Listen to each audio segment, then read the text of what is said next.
Well, good evening, and thank you for joining me for this important conversation with my dear friend, Stacey Abrams, and some incredible women who are on the front lines of this unprecedented triple crisis of our health, our economy, and our democracy. I'm Dorian Warren of Community Change Action, an organization committed to building power from the ground up. We do that by fighting alongside people directly affected by injustice, particularly low-income people of color, and by working with grassroots partners across the country to create and advance a vision of a just, equitable, and inclusive democracy and economy. This is a period of incredible grief and uncertainty for our communities. And for all of us who have family and friends who have been already affected, I'd like to start tonight with a moment of silence. So let's take a few seconds to remember the lives and personal tragedies behind the statistics.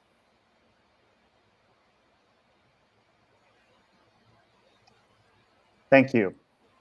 I haven't experienced anything that calls for this kind of collective mourning before, so I want to ground the next hour by acknowledging that our grief, our anger, and our love are all part of our collective power. We're facing something with consequences that will be generational. I'm excited that tonight we get to make meaning of this moment and have a conversation about what it will take to begin to create the future that we all want to build together. Now, before I start, I want to invite everyone watching on YouTube and Facebook to join us in building a caring economy. You can do that by texting BOLD, B-O-L-D, to 40649 to add your voice. Now, when you registered for tonight, you were asked to submit a question about what you would like us to address. Now, I can't guarantee you that we're going to get through all of them, but we'll be touching on some of them throughout the town hall. Here are some of the topics you told us you wanted to hear about. The Black community, COVID-19 and the economic crisis, COVID-19 generally, health concerns, testing, where to get information you can trust, voting rights and voter registration, vote by mail, and increasing voter participation in Black and brown communities, economic resources for schools and states, vice president and running for public office. The theme for tonight is building a caring economy. You'll hear over and over again about the intrinsic value of everyday people like us and the folks that are going to join us in this town hall. From mothers who care for their children and daughters, who care for their elderly parents at home with no pay, to childcare workers who risk their own lives with low wages and little protections to care for the children of frontline workers, a partner who has to worry about their significant other, coming back from home, from their frontline job, hopefully coming back home safe and healthy, to a worker who has been denied unemployment insurance over and over again, despite the promise that this time they would not be left behind. I can keep going, of course, but it's better that you hear directly from them. It's not a mistake they're all women and that they're mostly women of color. These 8 amazing women joining us today are but a small representation of a larger group of folks in our society who are struggling to make ends meet every single day, for whom life just got harder because of this crisis. They still choose to fight for their families and their communities regardless. So what does building a caring economy actually mean? It means to put people first. It means to redefine work to place a real value on caregiving and to recognize the structural challenges that exist for people of color, and especially for Black, brown, and immigrant women, especially, and the need to create policies and bold solutions to address injustices head on. Now, some of you know I used to be a college professor, and in times like these, I look to lessons from history when it seems like everything actually did change in a transformational way. I look to moments that cause people to question why things are the way they are, and who felt compelled to take action in ways big and small. These periods in history are those times when the arc of history bends, whether it's the 1860s when we embarked on a project to reconstruct our democracy and economy after the Civil War, or during the 1930s and the Great Depression when we created the New Deal, which redefined the expectations that we have for the government's responsibility to its people, or of course, the many movements, including the Black Freedom Movement of the 1960s. But here's the point. We have a choice about what happens next, and it takes organizing. Our current predicament is the result of a series of previous political and policy choices that have resulted in these crises of inequality and injustice in which we now find ourselves. And we always have the collective power to act and make different choices to create the future defined by justice to which we aspire. Yes, Trumpists are using the crisis to blame immigrants. They're using it to blame China. They're using it, oh my God, to blame, of course, Obama. Anyone who can rally their base. But we have seen the conversation swing toward ideas that were once considered radical so long ago as February. Ideas like guaranteed income or paycheck protection or universal child care or paid family leave. There are talks that Congress has just put forward a bill called the HEROES Act, and we're doing that analysis right now to understand what's in it. Community Change Action and our grassroots partners across the country believe that people struggling to make ends meet, especially Black, brown, and immigrant communities, must be at the tables of power and must redefine those tables so we can create a just, inclusive, and a caring economy. And conversations like this are just one starting point, and we're gonna ask a lot of questions about how does one's lived experience, especially of the injustices, how do we make sense of those lived experiences, and what do we do to change the systems that construct their lives? So let's dig into this. I'm gonna ask Stacey to share her reflections on this idea of a caring economy and how we begin to build it. And then we'll have two sets of conversations with folks from states like Michigan, Illinois, New Mexico, and of course, Georgia, Stacey, who will share their stories and ask questions. So with that, I'm very proud to introduce the New York Times bestselling author, entrepreneur, nonprofit CEO, and political leader, Stacey Abrams. Stacey served in the Georgia House of Representatives for 11 years, including 7 as minority leader, and became the Democratic nominee for governor of Georgia in 2018, winning more votes than any other Democrat in the state's history as the first Black woman to become a gubernatorial nominee for a major party in the United States. After witnessing the gross mismanagement of the 2018 election by the Secretary of State's office, Abrams launched Fair Fight Action to ensure that every American has a voice in our election system. Over the course of her career, Abrams has founded multiple organizations devoted to voting rights, training and hiring young people of color, and tackling social justice issues at both the state and national levels. In 2019, she launched Fair Count to ensure accuracy in the 2020 census and greater participation in civic engagement. And also in 2019, because I don't think Stacey sleeps, she founded the Southern Economic Advancement Project, a public policy initiative to broaden economic power and build equity in the South. She is a lifetime member of the Council on Foreign Relations. Yes, the Council on Foreign Relations. She's the 2012 recipient of the John F. Kennedy New Frontier Award, and she's a current member of the Board of Directors for the Center for American Progress. Welcome, Stacey, and thank you so very much for joining us for this town hall. Thank you, Dorian, for such a kind introduction. Thank you to all of you who are joining us tonight. And I want to echo both Dorian's moment of silence, but also his deep grief. One thing you said, Dorian, was that you've never experienced a moment like this, and I don't think any of us have, but I can think about a moment that is close. I grew up in southern Mississippi. My parents are from Hattiesburg, which is in lower central Mississippi. But in 2005, my parents lived in Wiggins. It's a town that's about 30 miles north of the Gulf of Mexico, where my mother's church, the H.A. Brown United Methodist Church, was a big pink church that sat on the side of the highway because my mom said no one was going to pass that church without knowing they belonged. My dad ran the outreach ministry. They were both Methodist ministers. They're retired now, but I think about August 2005 when one of my younger sisters was on the phone with my mom when Hurricane Katrina ripped up the coast and an 80-mile-per-hour wind tunnel ripped through the state of Mississippi.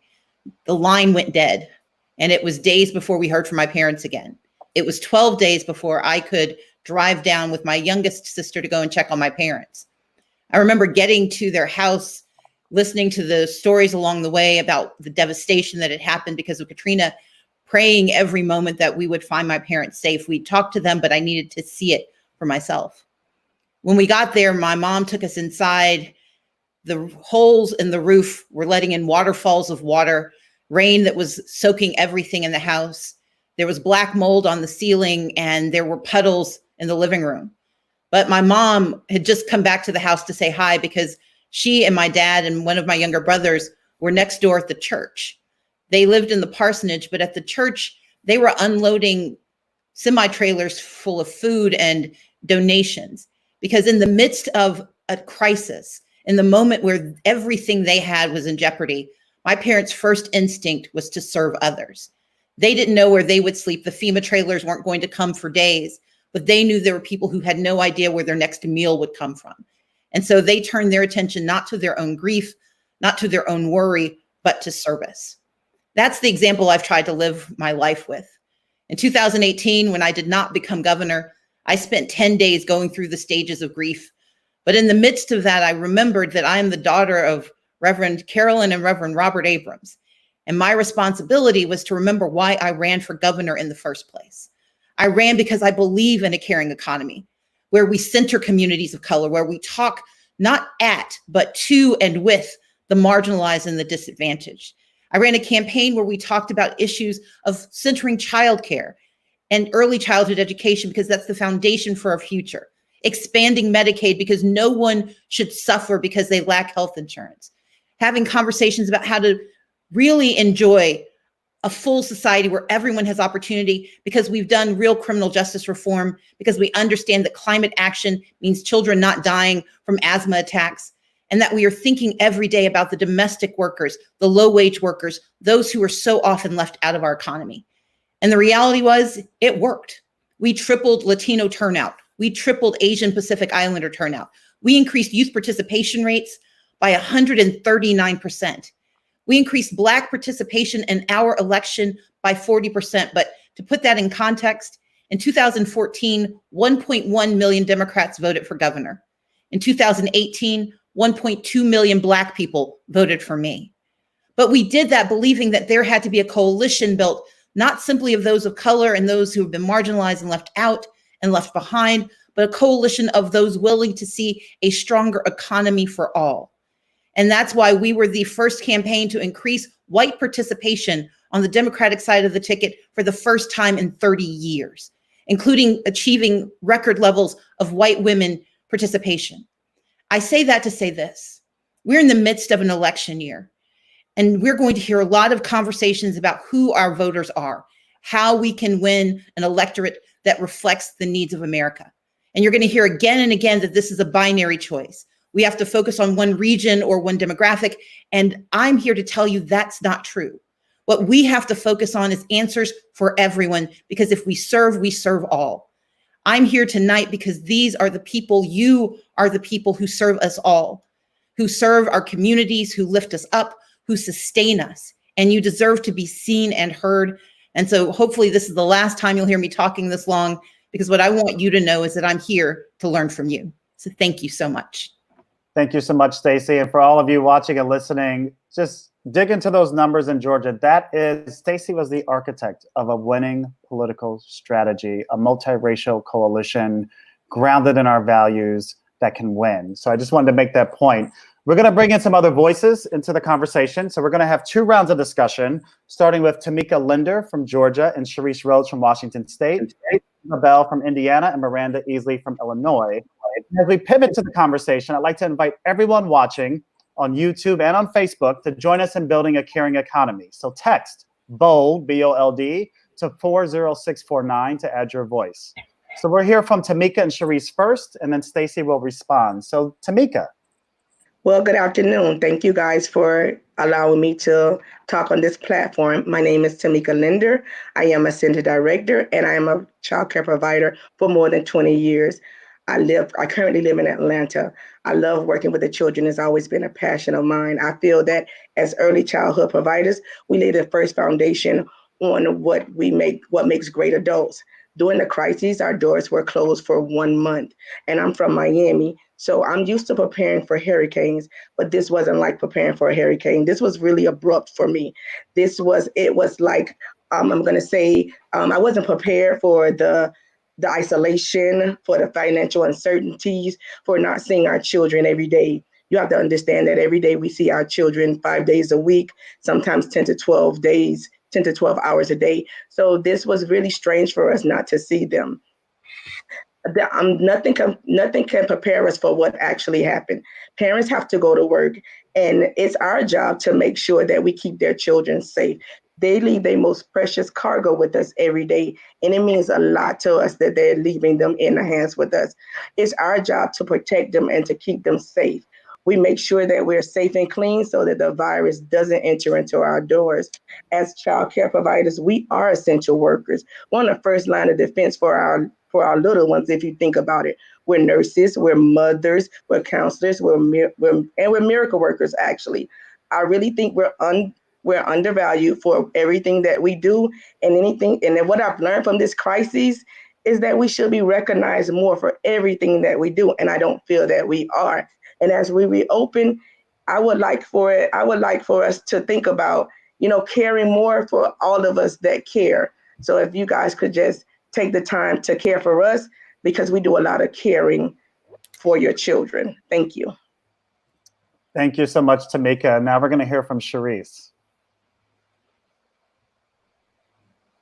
Hi, thank you. So my name is Shereese Rhodes, and I'm a parent and caregiver for my family. I live in Washington State, which was one of the hardest hit, which was one of the first states hit with this COVID crisis. And now with the schools being closed, it has become even more clear for a parent how challenging it is to manage all of the responsibilities that parents already have to juggle between work, family, and now taking on the role as my child's teacher. It has been hard to homeschool and navigate for my child's education. There's been a lot of barriers like technology and the lack of resources and instruction. My family is struggling right now to even make sense of this pandemic. I feel like everything is working to make us even more invisible. Right now, I feel ignored and isolated and even disregarded. And if it wasn't for me organizing my community and also a phenomenal teacher, I wouldn't have known that I wasn't in this struggle alone.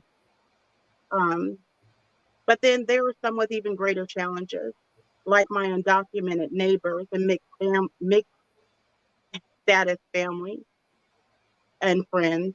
I believe that we are capable of so much more. We are looking for justice and equality to do the work.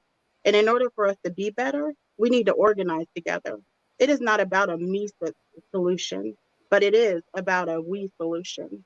After this pandemic is over, everything needs to change. As a country, we now have an opportunity to re-envision our community in the way in which we work and live. We have to continue to organize people and allow those that are the closest to the pain to be the closest to the solution.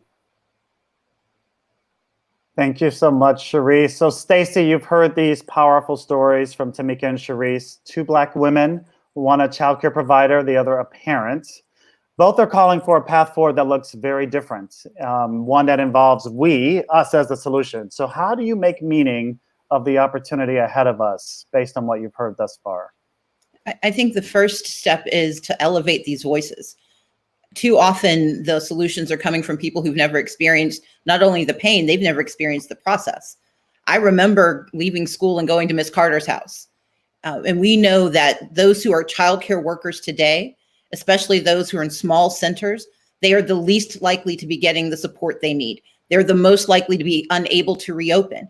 And they are the ones that serve low-income workers, shift workers. They're the ones who are caretakers, not only for themselves and those who can afford them, but for those in the community who know I just need to drop my child off because I've got to get to work. Otherwise, I'm going to lose this job. That's the only thing keeping me afloat. And every moment where we spend time not talking about these needs, it's a moment where we are not serving people.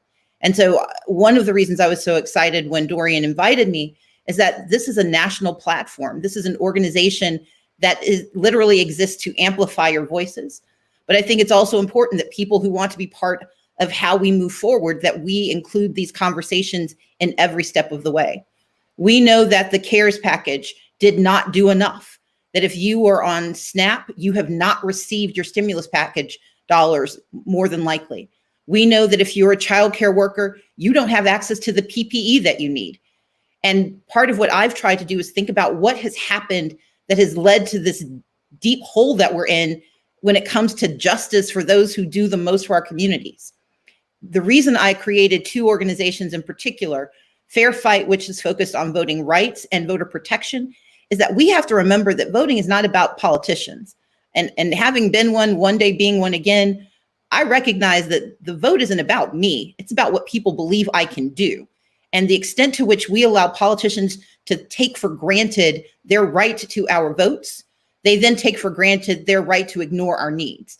And so I want to make certain that every person has access to the right to vote, which is why I'm fighting so hard for vote by mail and in-person voting, because it is fundamental to the power in a democracy. Shereese, you mentioned the fact that you have a neighbor who is who's undocumented, has a mixed status family. No one should be suffering in a pandemic because of lack of paperwork. And that's essentially what's happening. And Temeka, you know that the first people who will be called to step up when the poultry workers are sent back to work is a child care provider who can afford to take that family's child in, because otherwise they lose access to the only paycheck they have. Those are conversations we have to keep pushing. But the second part of what I'd say is that we have to also pay attention to the census. And as much work as I have done on voting rights, and I think that's what people know about me, I created an organization called Fair Count, whose only purpose is to ensure that Black and brown families, that low-income families, that immigrant families get counted in this census. Because the reason they underinvest in our communities is they literally think we're invisible. If we don't show up in the numbers, we don't show up in the resources. Heading into 2020, there will be an allocation of $1.5 trillion every year for healthcare, for childcare subsidies, for low-income workers. But if they don't count our people, people of color stand to lose a total of $8.2 billion per year based just on what they expect not to count.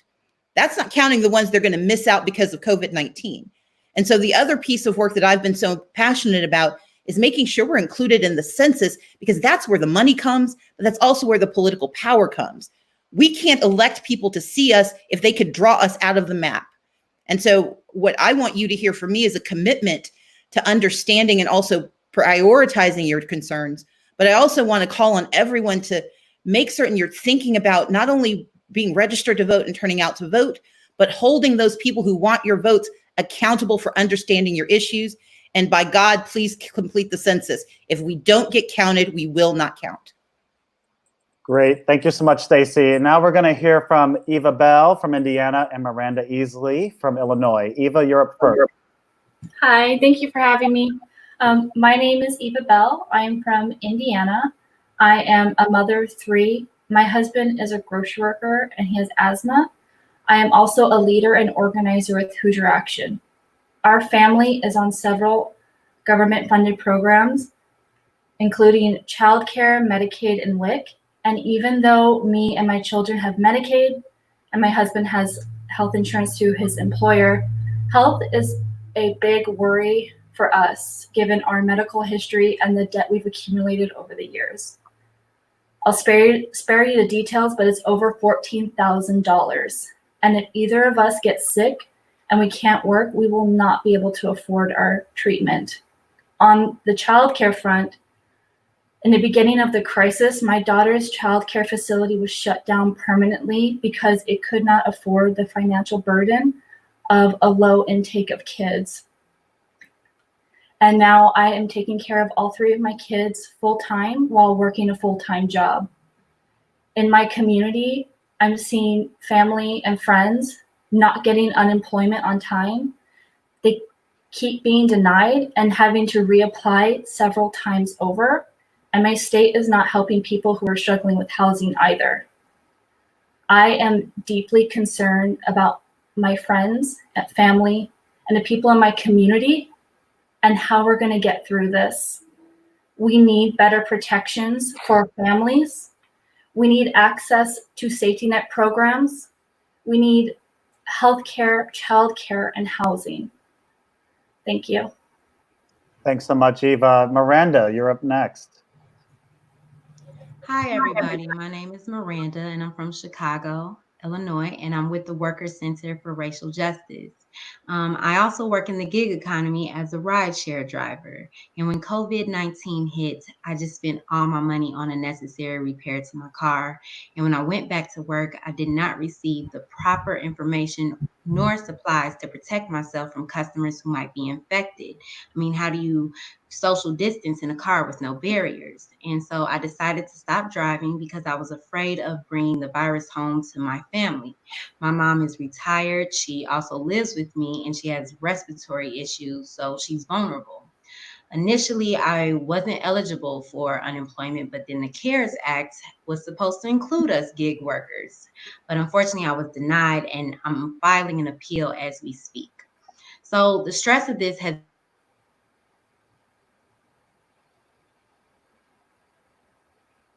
I've experienced an enormous amount of anxiety as a result, and I was the only one working full time. We have a family member who works in a prison, which is a hotbed for the virus, and an out of town cousin who was attending college here and needed to move in with us once her school closed.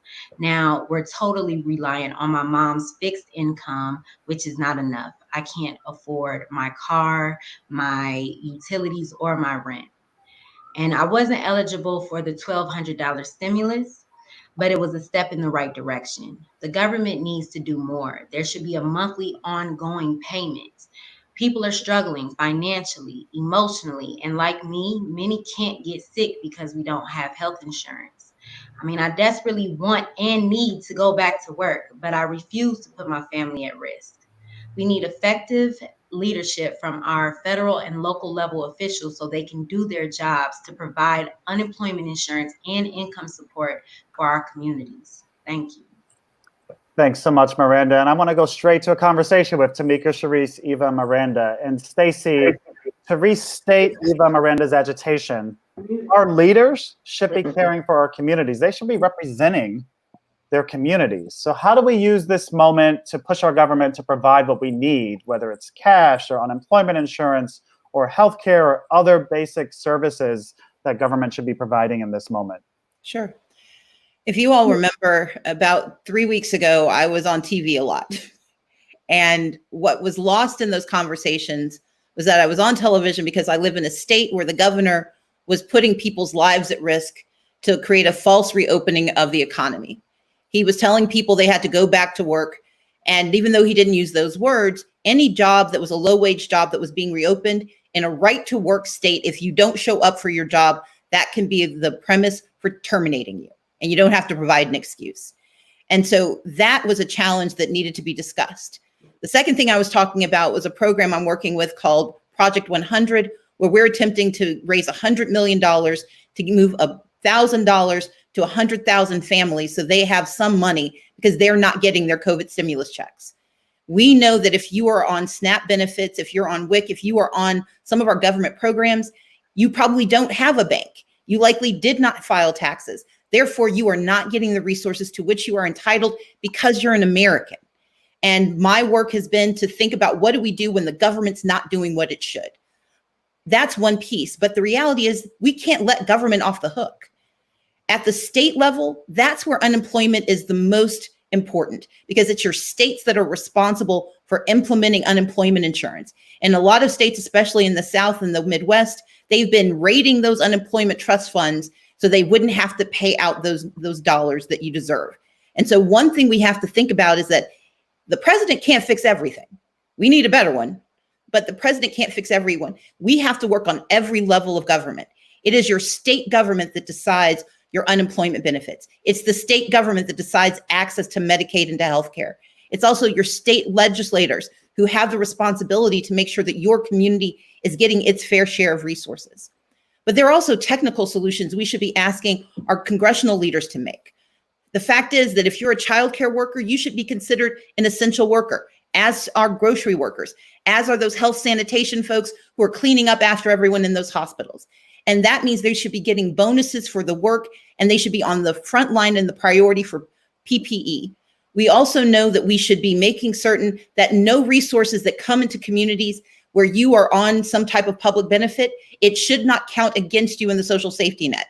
Because one of the risks we face is that if people get more resources, that's going to be used as an excuse to kick them off of SNAP and WIC and off of the programs that help them stay alive.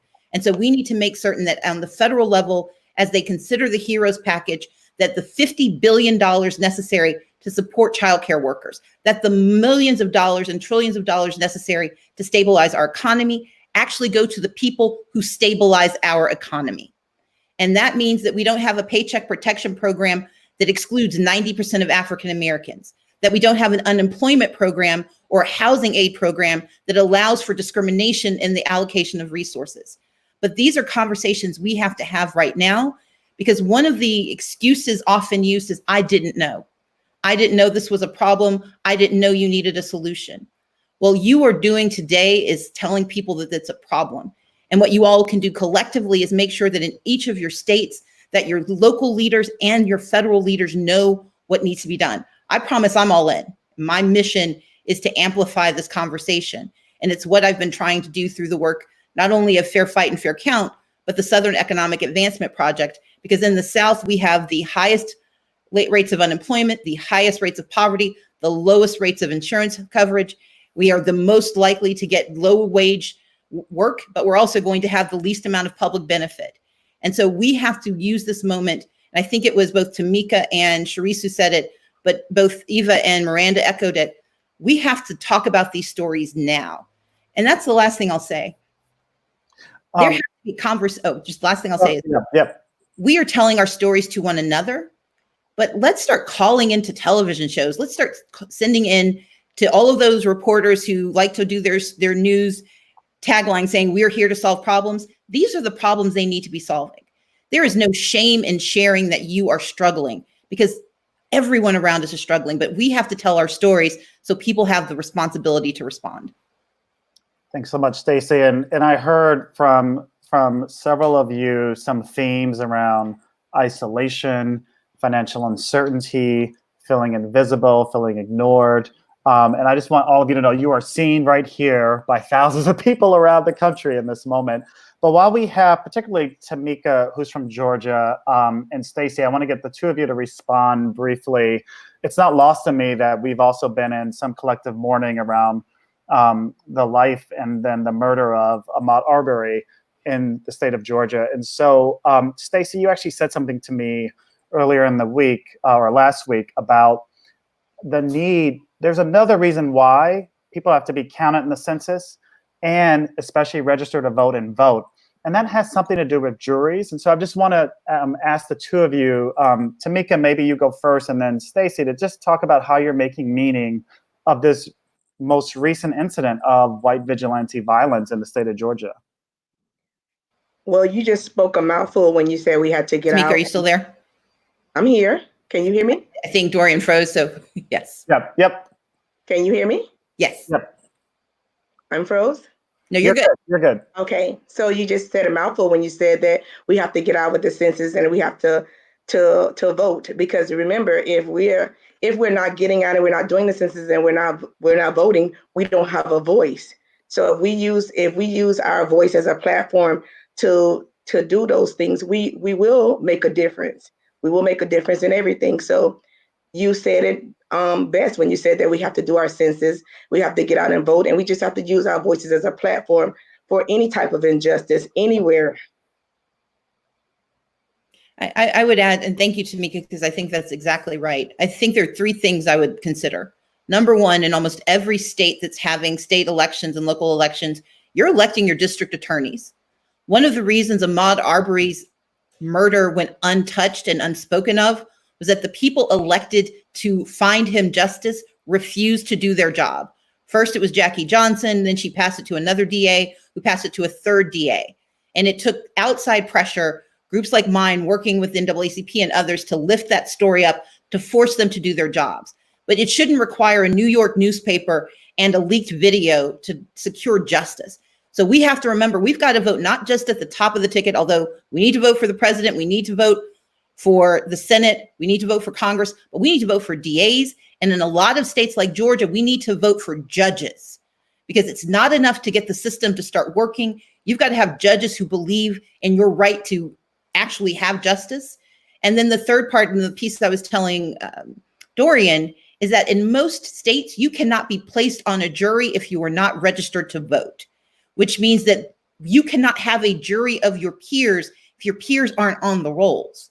So we have to remember that this system was not designed for our success. But if we know what the pieces are, we can make it work for us. I'm a big believer in guerrilla warfare and jerry-rigging things, because not everything is designed for me to be there, but I'm not leaving until I get done what needs to be done. And we all have to believe that, because in a democracy, our power is our ability to understand and then to leverage the rules to our benefit. Thanks so much, Stacey. So Miranda, Eva, and Shereese, I also want to get into the conversation. Miranda, I saw you vigorously shaking your head, nodding. So I want to get you a chance to jump in here, because, you know, in Chicago, you also had a district attorney's race that was very important. But just talk to us, and you also brought up the question of incarceration and the lack of care in prisons, jails, and I would add detention centers. So can you just take a minute to talk to us about what you're seeing in Chicago in particular, in terms of what is the fight there? So for me, we just had our election in mid-March, and we fought vigorously, especially my work with the Worker Center, to get Miss Kim Foxx elected, which is a lovely Black woman here in Chicago who is doing amazing work as state's attorney to really give justice to people in our communities. And I would just like to say that there was something she said in one of her speeches was, you know, she has more in common with the victims and defendants than she does with some of her own lawyers that are underneath her. And I thought that statement that she said just really resonated with me, because I feel that we need to place people like her in positions of power so people like us can have a chance when we're faced with these different or these obstacles in the criminal justice system. So I hope that other places around the country have the opportunity to actually take their state's attorneys and these different, like Cook County sheriffs and these people, so much seriously when they're voting for them. Thanks, Miranda. Eva and Shereese, I'll start with you, Eva. Can you paint a picture of what a truly caring economy will look like for you and what that would mean in your lives if we actually have the policies and the institutions that supported you? A caring economy for me and my family in this moment would mean that we are not afraid to go to the doctor. I actually had my Medicaid cut in the middle of a surgery because of a processing of paperwork, and that contributed to our medical debt. And also access to childcare. Honestly, childcare should be provided for everyone. It would be a huge help for me and my family, and it is. Housing and childcare are often the first steps to like being able to get ahead and like for families to really thrive. So what I really want is us to be able to thrive. Like I want a thriving community where families are supported, where we don't have to be afraid of losing our homes, where if we need help from safety net programs, we can get that help without having to fill out a bunch of unnecessary paperwork or having work requirements, which a lot of our safety net programs here in Indiana have. And we don't have to fear being kicked off and losing everything we have. We have that freedom to move ahead. Thanks, Eva. And Shereese, what would the ability to thrive, to use Eva's words, what would that look like for you? So for me, I always look at everything as a benefit to my children or my grandchildren, the grandchildren that are not yet here. So for me, I feel like a thriving community would mean that my daughter would also be able to thrive within that community because they would have all the resources in which they needed in order to thrive. Like I look at the stimulus thing, and it was nice that some of us were able to receive that $1,200, but with the cost of rent in Washington State, like for me, it wasn't even enough to cover my rent. So it would also be nice to not to feel like you had this tick for tack or us against them when it comes to some people getting their needs met and then others not. It would mean that everyone would have everything that they needed in order to be whole.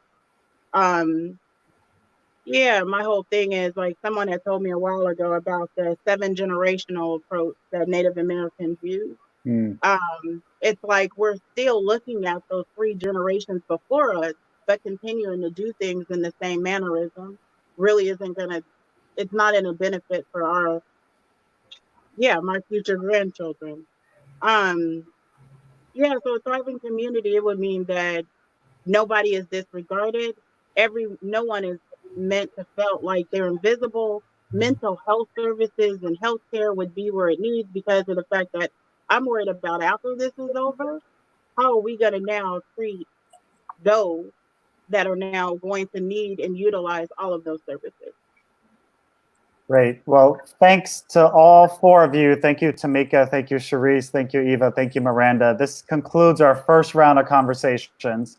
And while we wait for our next 4 speakers to join us, I'd like to take a few seconds to celebrate a few organizations that are doing very innovative digital engagement work and haven't missed a beat because of COVID. So we had a little friendly competition going on between some of our grassroots partners to see how many of them can register more of their friends and family members through the Outvote app for tonight. And these 3 organizations got the most: Moses Action in Michigan, the Colorado Cross Disability Coalition, and Michigan People's Campaign. To the rest of you watching, Michigan is whooping your butts out there in terms of organizing. They're making sure, all 3 of these organizations are making sure their members get the people in their networks out to vote too. This is how communities change and how we build real power. And as a reminder, I'd like to invite everyone watching on YouTube and Facebook to join us in building a caring economy. Please text BOLD to 40649 to add your voice. Now for the second round. We'll be joined by these last 4 speakers: Martha Parra from New Mexico, Reina Lopez from Oregon, Angelique Marshall from Washington, D.C., and Danielle Atkinson from Michigan. So Martha, you are up first.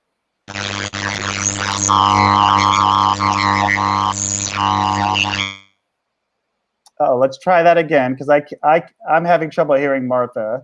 So let's make sure your microphone is on.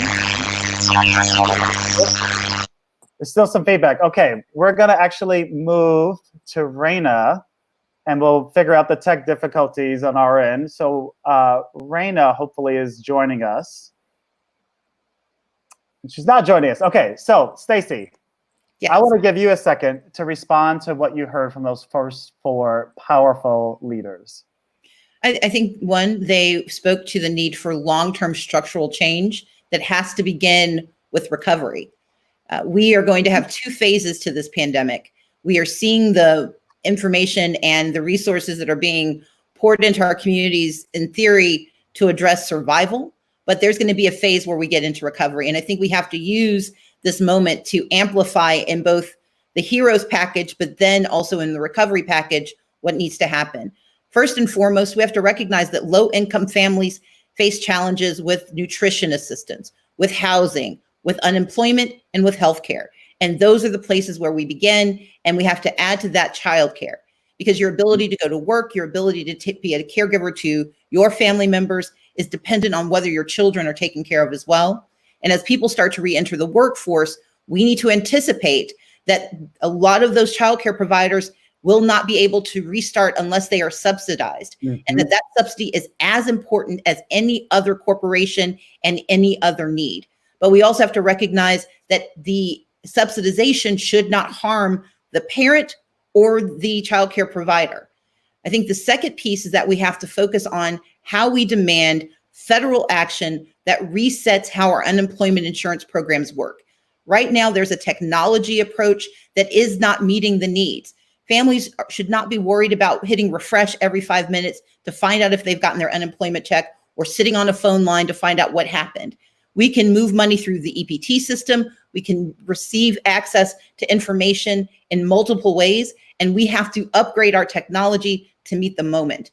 And I think third, and most importantly, we have to recognize that the people we need are going to be elected in this upcoming election, and that's why we have to focus on the 2020 campaigns.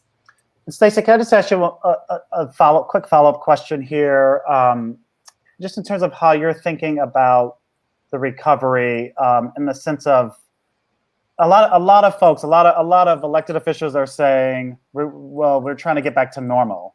And a lot of the public health, I'm sure you're hearing this too, a lot of the public health experts I'm hearing from and reading suggest that there is no normal. And in fact, normal to go back to February, was actually a normal of inequality and a lot of injustice. So how should we be thinking about what's ahead of us and the kind of reconstruction and recovery we want to create for the future? I think it's fundamental. We must demand structural reform that begins with reforming our democracy so that people have a chance to interfere, or not interfere, but to intercede and to demand in every election. We need to actually restructure our programs so that they serve the people they are entitled to serve and they're intended to serve. And most importantly, we have to hold people accountable in the process by not letting it happen every 2 years, every 4 years, but using the recovery as a new normal. We are going to fix structural inequities. That's going to be the new normal for America. Amen. Amen. Okay, we're going to go back to our guest speaker. We're going to try Raina. I think, Martha, there's still an issue with your microphone. So Raina from Oregon, you're up next. Hello, everyone. Hola. Buenas tardes a todos. I'm Reina Lopez. I'm a daughter of immigrants that came to Oregon following the migration of farm work north. And my story really starts with my parents who left Mexico to come to Oregon looking for a better life. As a kid, I was a farm worker myself. I worked in the blueberries, marionberries, cherries. I even picked worms at one point in my life, believe it or not. Farm workers are an essential part of our community, and they were essential before the pandemic and after, and should be treated as essential. Immigrants are the backbone of the essential food supply chain and workforce, and many farm workers are mothers, many speak indigenous languages, and many are undocumented. This means that basic things that most people take for granted are a lot harder for our communities. Things like access to trusted and timely information during this pandemic, which isn't getting disseminated to our workers in the most remote locations in America, are harder. We need paid family medical leave because one sick day is just not enough during this pandemic, especially when the kids are home from school and we have to take care of ourselves to quarantine ourselves if we get sick. We need our people to stop getting turned away from COVID-19 testing. We need our communities to be able to have access to unemployment benefits, which right now 87,000 undocumented workers in Oregon don't qualify for. And many families lost their childcare due to the crisis. And we have a lot of tough choices we've had to make every single day.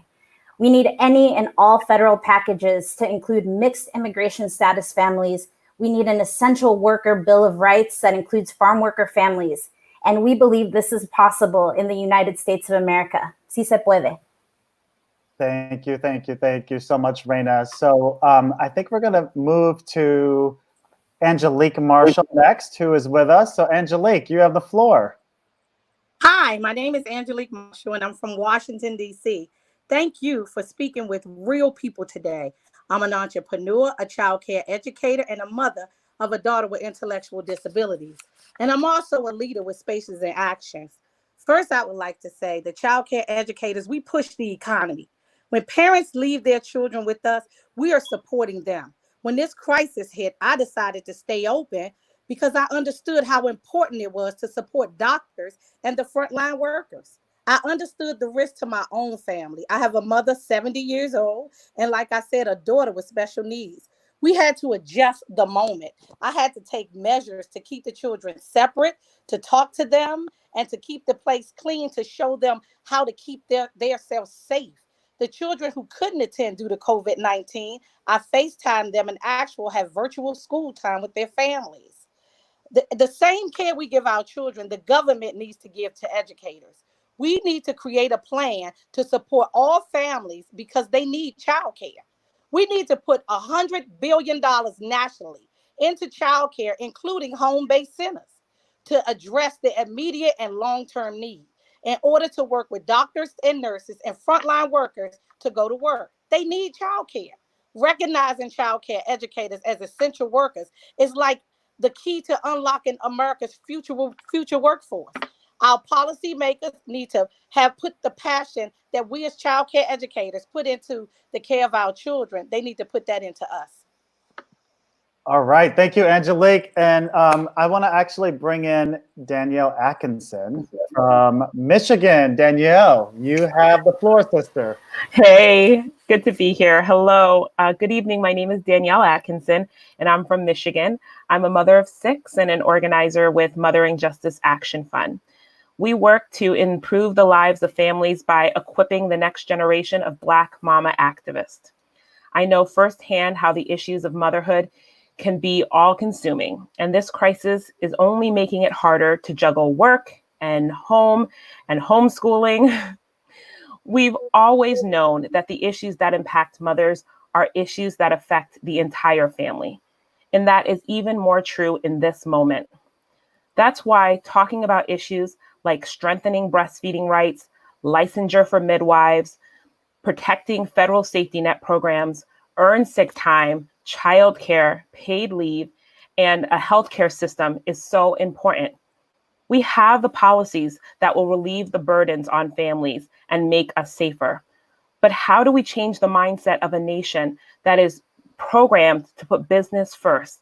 And how do we change their thinking to be one of community-centered economy?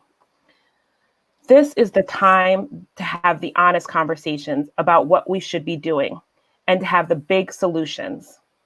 We need bold demands that speak to the needs of our communities. And that starts with Black and Brown families first, and pushing the envelope at a state and federal level for the policies that we need. We need a real healthcare system. We need a real childcare system. We need paid family leave, and we need a healthcare system that really, truly cares about Black moms. Thank you so much, Danielle. Okay, Martha, we're going to try one more time, and hopefully the sound will work. So let's give it one more shot here. Buenas noches. My name is Marta Parra. I am a dreamer and an early educator of 5 years, living and working in Albuquerque, New Mexico. I am in the fight for the rights of immigrant child care workers, like my mother and my sister. Right before the COVID crisis hit, I had been making plans to further my professional development and work towards my goal to eventually become a social worker. Because as an early childhood educator, there is not a current path to be financially successful. This crisis has affected my family significantly, with the loss of income due to my reduction in my full-time hours at work. And because of my status as a dreamer, I'm not eligible for many existing benefits, and I am constantly afraid of becoming sick while working with children and not having paid sick leave. Es muy difícil salir adelante como maestra de educación temprana. I know I'm not the only one in this situation. I have been reaching out to childcare providers about standing up for their rights. Many early learning centers have lost revenue due to the lack of attendance, which has caused many workers to cut in their hours or lose their job completely. We hear that childcare workers are essential workers, but nobody realizes how low our wages are or how we are necessary to ensure that our communities can work and be productive and successful, taking care of their families. We need to win greater pay for childcare workers, as well as provide reasonable benefits, such as sick leave in case of these emergencies. I ask our elected representatives to value the important work of childcare workers, protect our immigrant communities, and raise our wages and ensure enough funding to keep childcare centers performing quality care for the community. We cannot reopen our states or an economy without childcare. Childcare keeps the country working. Thank you so much. Thank you, Martha, and I'm so glad we got your sound working. So Stacey, all four of our speakers have shared the kind of policies, the kind of bold policies that our communities need, starting with, did I hear Angelique say, one of you said $100 billion for childcare this year. So Stacey, to you, how do these policies make a down payment on the caring economy that's rooted in the value and dignity of each person, and especially makes visible the work of all of our essential workers, particularly our childcare workers? So I'm going to start with something Danielle said about business and how we're a nation that focuses on business, not on community. What we have to recognize is that these communities do the business of keeping our country working. And that these are entrepreneurs, these are CEOs that I've had to watch my nieces and nephews. That is a full-time job, and I love them. And so we have to recognize that the complexity of our system demands treating every person who contributes to our economy as not only valuable, but as valid. And that means they deserve the investment of resources that we seem to only give to those who can create billions of dollars. The reality is that your ability to serve And I'm going to expand the pot. It's childcare workers. It's healthcare workers. It's those working in our prisons, our detention centers. It's our domestic workers, our home healthcare workers, those who are working in nursing homes, making pennies, trying to save the lives of those who have given their lives to our country. And so we have to stop having a conversation about low wage workers because there should not be any. Our bottom line is that we have to plus up the economy to recognize the value of those who serve. And that includes those who serve, making certain that our food is served, making sure that we have food from the fields. The work I've done in Georgia has been focused around a number of issues, but one of my proudest moments was standing up against the Show Your Papers bill in Georgia, because I understand that Georgia is a part of the food economy, and we cannot pretend that we don't know where that food comes from. And every time I hear Agricultural Secretary Sonny Perdue talk about cutting the wages of essential workers who are helping keep our supply chain alive, treating them as though they are not the linchpin to our survival as a nation, it makes me infuriated. But what I do know is that we can have these conversations every day amongst ourselves and change nothing. What's so exciting is that you all are such articulate spokespeople for making sure that those who get elected have to talk about it. There's not going to be a single person standing for office, at least on the progressive side of the aisle, who isn't going to want your support. But you should demand that they sign up for what you are talking about. That childcare workers should be paid not a living wage, but a progressive wage. That absolutely every family has the right to childcare, that it is as essential as any other part of our economy, that we fix our healthcare system so people aren't afraid of becoming ill, and that our dreamers are allowed to not only dream, but to live those realities. And every time we have lies told to us about we can't afford it, we should point out the $1 trillion spent on a tax cut that helped no one, and the trillions of dollars that need to go into the economy to save everyone. And so I believe that's the most important piece. And I would also add, every single one of you, as soon as you are able, should run for office. I wish we had a whole nother hour, but we are quickly coming to the close of this very lively, robust conversation. So I want to thank each of you. I want to thank you, Martha. Thank you, Raina. Thank you, Angelique. Thank you, Danielle. And I want to pass to Stacey for the last word. I say this not only to the young women who were just with us, but every woman who spoke tonight. You don't speak simply for yourself. You speak for community, for family, for neighborhoods. You speak for the incarcerated. You speak for those who work to protect justice, those who work to protect families. You work for those who do not know that they have a role to play in your livelihoods. Because we know so often those doing the work that is the most important are the least likely to be seen or served. But this is an election year, and it's not simply about who we elect, it's what we vote for. We have the chance to vote for our future, to vote for a recovery that resets the narrative of who we are as Americans. We have the opportunity to elect a Senate and a House that can hold up the promise of a presidency. But we also have to vote for governors and state legislators, for DAs and judges, for sheriffs and city council members. We have government for a reason, because individually we cannot solve these problems alone.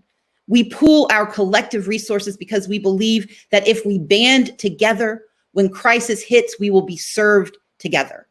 That's not happening now. And while we are watching Congress do its best, they can do better if we give them the support they need by demanding their action, by taking to social media, taking to radio and television.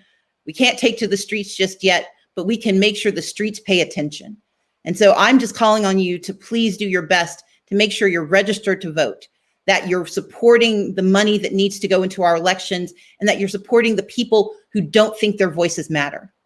The most tragic statement I hear is my voice doesn't matter, or I'm not into politics, because by God, politics is into you.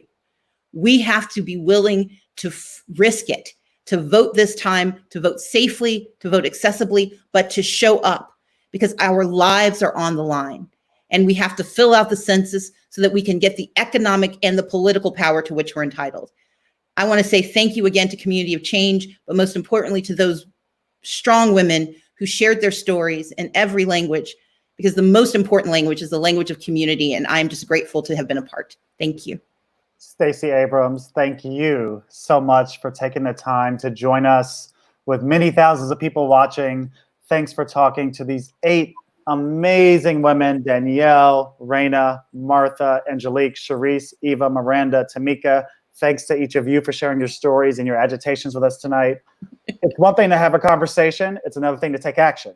So I want to remind you for one last time that you could be a part of creating the kind of change and caring economy that we have been talking about for the last hour. So text BOLD to 40649. Join us to support bold, inclusive, caring policies.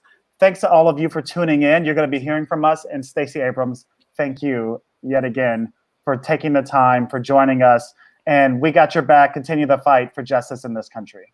Thank you so much. Take care. Take care, everybody.